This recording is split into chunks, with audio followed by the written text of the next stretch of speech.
Boa noite a todos, aos presentes, aos irmãos que estão nos seus lares, em suas casas.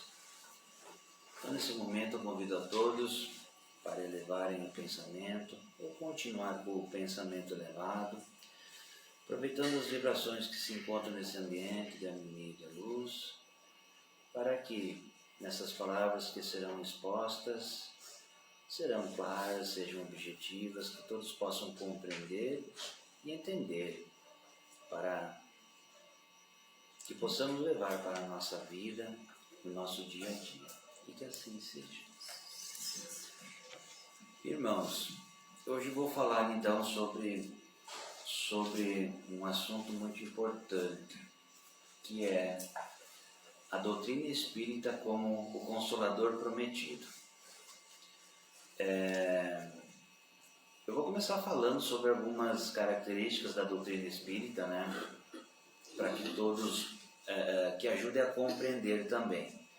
Existe um tripé de apoio, né? Que compreende a ciência, a filosofia e a religião. Então, a ciência é aquela parte onde as coisas, né? O que acontece na nossa vida ou fora dela, né? No mundo, possa ser provada, né? A partir da ciência, né? A parte da filosofia, né? Que é a nossa relação com Deus, a parte das leis morais, né? E aqui um exemplo muito claro, muito conhecido, né? É a lei da ação e reação, né? Tudo aquilo que a gente faz, né? Tudo aquilo que a gente manda para o universo vai retornar. Por isso da importância do plantio, né? Sabermos o que a gente vai plantar, porque a colheita é certa, né? E a parte da religião. A religião é aquela ligação com Deus, né? É a parte da nossa fé, tá? Tem ainda a questão da reencarnação, né? A reencarnação mostra, né? Toda a bondade, toda a misericórdia que Deus, que é o nosso Pai, nos oferece, dando novas oportunidades para retornarmos, né, à carne, para repararmos os erros que a gente cometeu, seja no presente, mas principalmente no passado, né? Também temos o livre-arbítrio, né, que entra bastante essa parte filosófica, aquilo que eu falei, né, a questão da ação e reação, né? Cada um pode fazer aquilo que quer, aquilo que deseja, porém terá o seu retorno.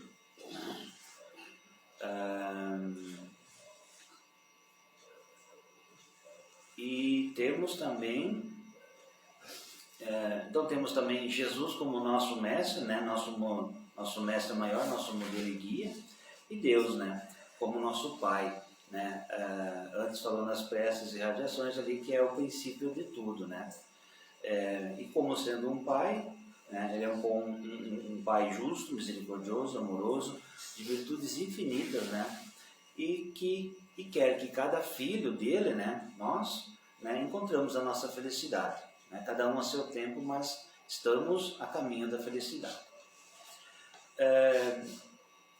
Falando então propriamente da doutrina espírita como Consolador prometido, então aqui temos o seguinte, ó.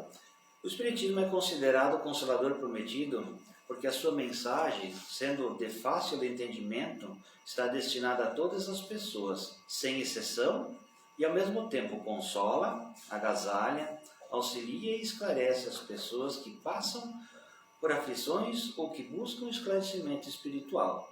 Então a doutrina espírita chega aonde se imagina, né? O Espiritismo entra exatamente nesse contexto que já possui explicações lógicas, claras e concretas para as causas do sofrimento. Então esclarece, né? Muitas pessoas sabem que em nosso meio o Espiritismo é chamado de Consolador prometido. Nesse artigo vamos examinar o sentido dessa expressão, começando com o adjetivo prometido. Conta-nos no Evangelho de João, né, capítulo 16, 5:1, que certo dia, sabendo da volta ao plano espiritual do nosso mestre, né, reuniu-se com seus apóstolos, né, E ao contar então esse retorno para ao mundo maior, né, todos vendo, Jesus vendo com tristeza, né, os apóstolos, ele consola dizendo que enviaria um mensageiro que conduziria a eles e ao mundo a verdade plena. Né? Nós, os espíritas, temos por certo que essa promessa evangélica se realizou na segunda metade do século XIX com a codificação da doutrina dos espíritos, realizado por Allan Kardec, bem conhecido, né? E que é exposta por 5 livros básicos. O primeiro, o Livro dos Espíritos; o segundo, que é o Evangelho segundo o Espiritismo; o Livro dos Médiuns, a Gênese e o Céu e o Inferno. Essa é a primeira parte, que fala do Consolador, agora do prometido. Agora a palavra Consolador, que é um substantivo que deriva do verbo consolar. Consolador, portanto, é aquele que consola, que diminui a dor ou a aflição, que está junto de outro que sofre. E é interessante lembrar que o Consolador não interfere diretamente, mas atua por meio de palavras, procurando auxiliar o consolado a passar pelo momento difícil. Um outro aspecto que não podemos perder de vista é o fato de que a dor humana cresce mais à medida que não é explicada. Isso faz muito sentido, né? Quando a gente não entende a razão, não sabe a circunstância, o meio porque a gente está sofrendo, a gente tende a sofrer ainda mais, né? Assim, a maioria das pessoas pergunta: por que Deus me impõe tal sofrimento? Por que logo meu filho, que é bom, tão amigo, tão prestativo, sofre este acidente e fica nesse estado? Por que minha filha morreu logo agora, que havia acabado o curso universitário? Por que meu marido faleceu quando nós mais precisávamos dele? À proporção que as pessoas não encontram uma resposta a estas e a outras questões, a dor lhe parece mais forte e chegam mesmo a desconfiar da bondade e da justiça de Deus. Isso é verdade. Falo por mim. Tornando-se amargas e revoltadas.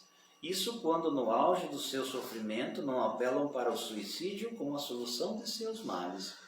Muitos exemplos, né? Infelizmente, a gente tem de amigos, de pessoas conhecidas, enfim, que chegaram nesse ponto, né, do suicídio. O Espiritismo entra exatamente nesse contexto, já que possui explicações lógicas, claras e concretas para as causas do sofrimento.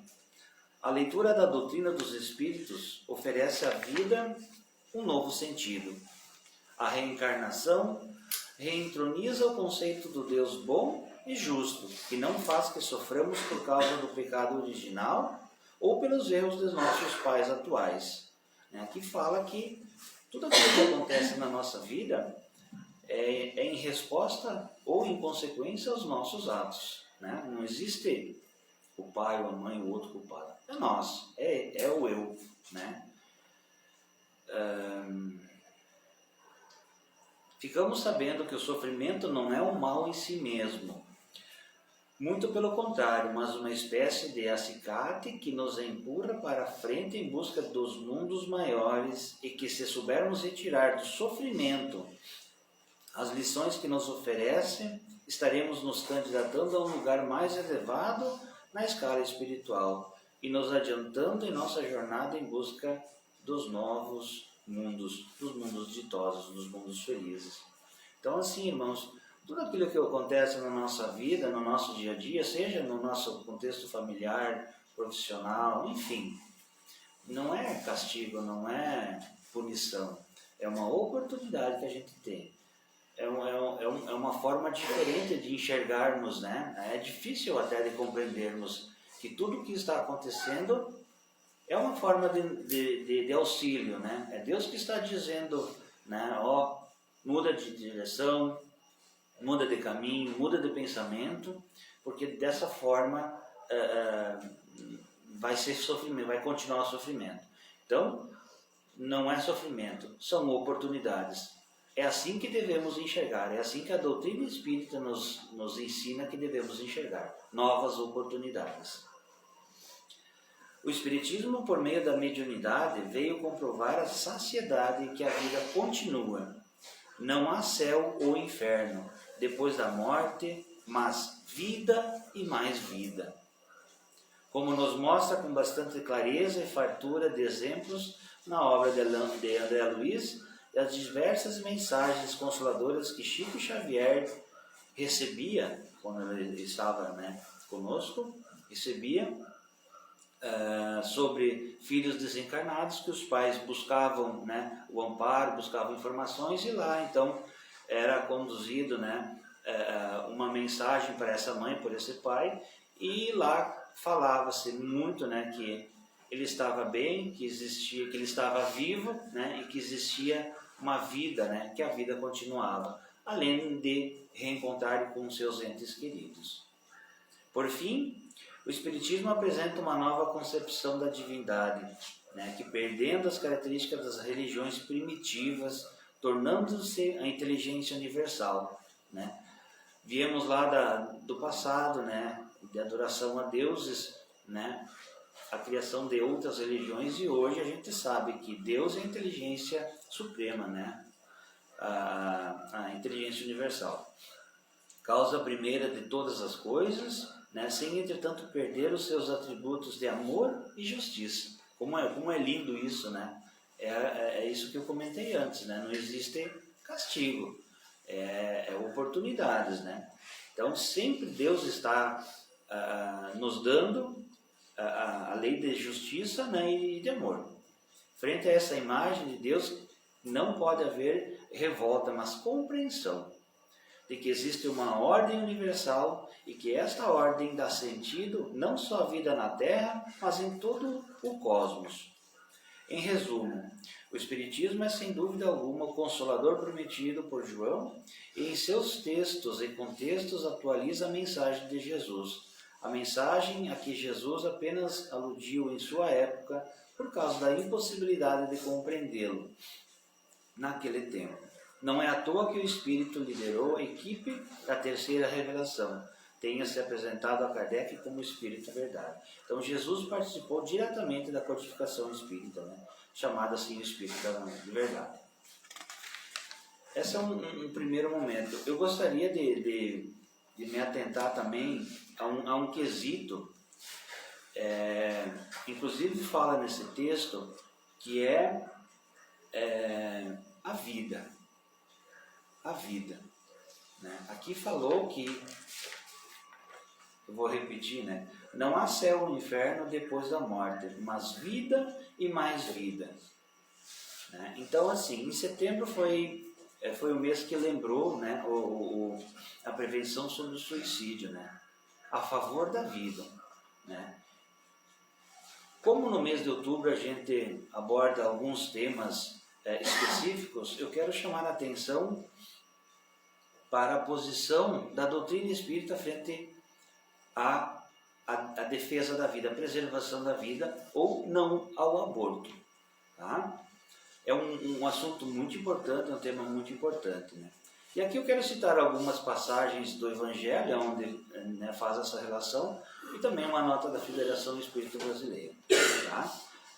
Na questão do Livro dos Espíritos, na questão 880 do Livro dos Espíritos, Kardec pergunta assim, qual o primeiro de todos os direitos naturais do homem? E a resposta, o de viver. Por isso ninguém tem o direito de atentar contra a vida de seu semelhante, nem de fazer o que quer que possa comprometer a sua existência corpórea.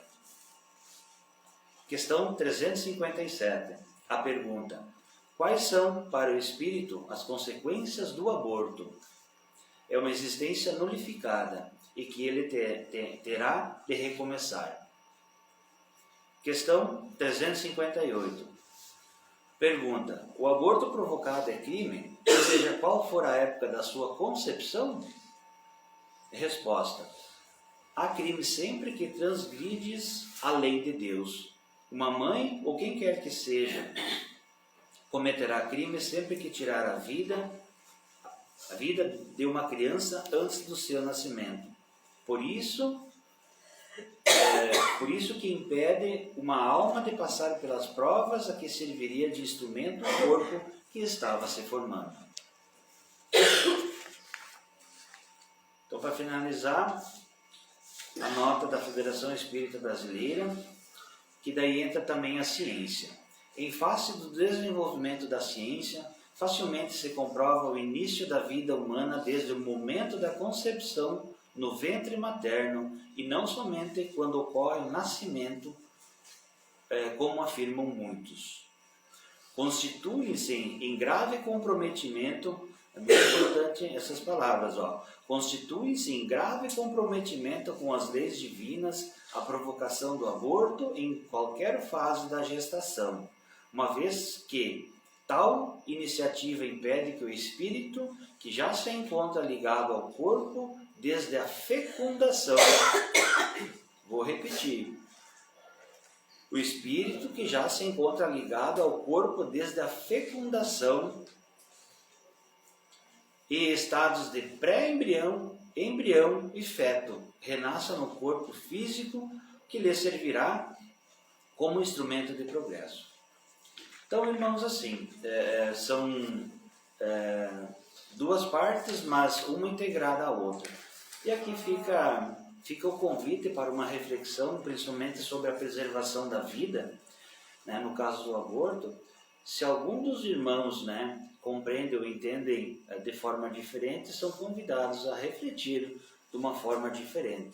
Lembre-se, no início eu falei sobre o livre-arbítrio, né? Cada um é livre, é óbvio, para pensar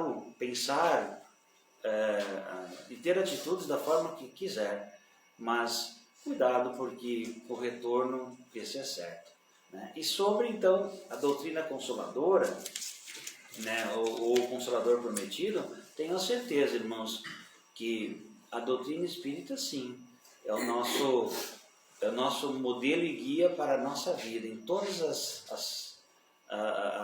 as questões da nossa vida, principalmente da parte moral. Tá, irmãos? Essa mensagem de hoje, espero que todos possam ter entendido, compreendido e que também possa provocar dúvidas, quem sabe, para uma reflexão sobre esse tema. Que assim seja. Então, nesse momento, vamos nos colocar confortavelmente na nossa cadeira para receber o passe.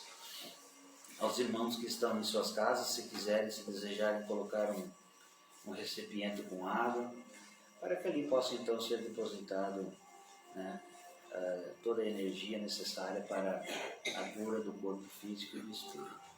Então, irmãos, ainda com o pensamento elevado, respirem fundo. Por momentos, esqueçam os acontecimentos da nossa vida cotidiana, liberem os seus pensamentos, tranquilizem-se.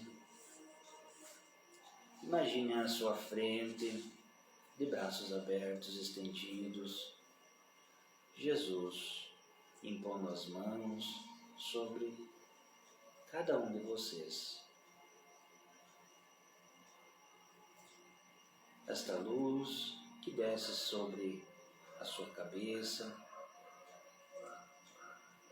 está organizando, está equilibrando, está restaurando, limpando todos os órgãos do corpo, todas as células do nosso corpo, purificando, fazendo com que tudo esteja em perfeito equilíbrio. Estamos nos sentindo bem por este momento que Deus nos proporcionou. Tenhamos a certeza que daqui levaremos também para a nossa casa, para o nosso lar, essas vibrações que se encontram nesse ambiente. Também pedimos para que seja retirado algum fluido, algum miasma, sejam retirados e levados a lugares adequados. Que retornem aos seus lares, então, levando daqui todas essas vibrações Que todos permaneçam em paz e que assim seja. Aos irmãos que têm um passe especial, o cartãozinho permaneça no salão e os demais retornem aos seus lares. Que assim seja.